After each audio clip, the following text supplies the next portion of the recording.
jirin ani sigaarna meesha fadhiyaan ma kasi jirin masagaana ma kasi jirin laakiin hadda waan maqli jirin ilaa hadda waxaan malaynayaa haddii beri aan meel aan ku aragno inaan aan aqan doono dad aad iskugu fiican oo familia ah haddii ani waxba ma kala ogeyn waan kala socon iban maalintii ugu horreysay meeshaan imaanay isma kasaynin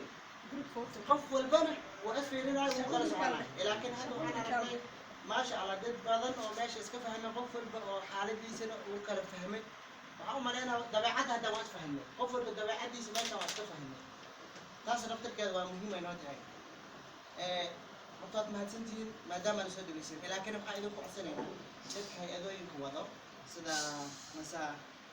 wadon ninkan ahaan gaana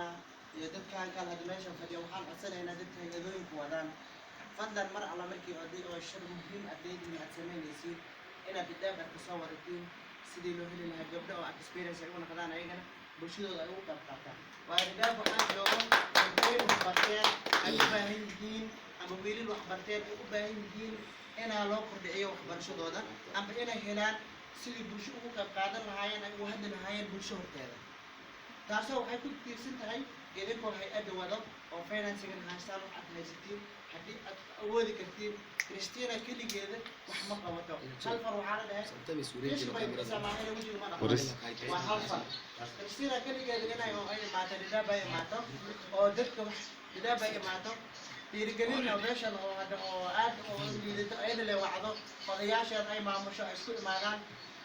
muhiim ma aha waxaa muhiim ah anaga dhexdeena haddii hay-ad ay ka diiwaangalsan tahay maraykanka atlist waxay haysataa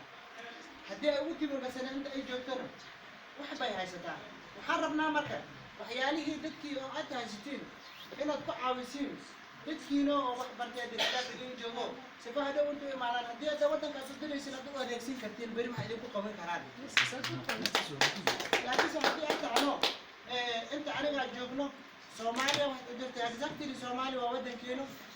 looga baahan yahay in dadka naftirkooda wax loogu qabto laakiin waxay kala tahay qof experience leh iyo qof experience lahayn waxaa laga yaabaa ninka Soomaaliya naftirkiisa Soomaali joogo qofka agtiisa u joogo markuu uu hadal u sheego inuu yeeso ama wax suurtagal ah inuu sheego laakiin ninkan markuu visitors u yahay meesha uu tago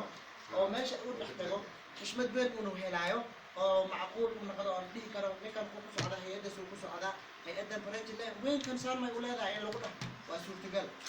marka waxaa idinku codsanayaa iskala maanta oo aan kusoo gabagabeynay hadalkayga ina oo aniga isku xiranaano sida hadda ay u bilaawatay mar alla markii oo workshop la qabanayo amba meeting oo macquul ah haddii isbahadin oo meetingkan maanta ayaa laga kala maqanaanin waan soo adeegsan kartiin gabdho waan keeni karnaa wiilal waan keeni karnaa wax bartay aqoon-yahan ah أنا objection of gala kisto. لا أفتح لك تلفنايو. كيس اللي هذا كيس اللي. كيس هذا اللي أنا في الناس كان عادي وده يساعد.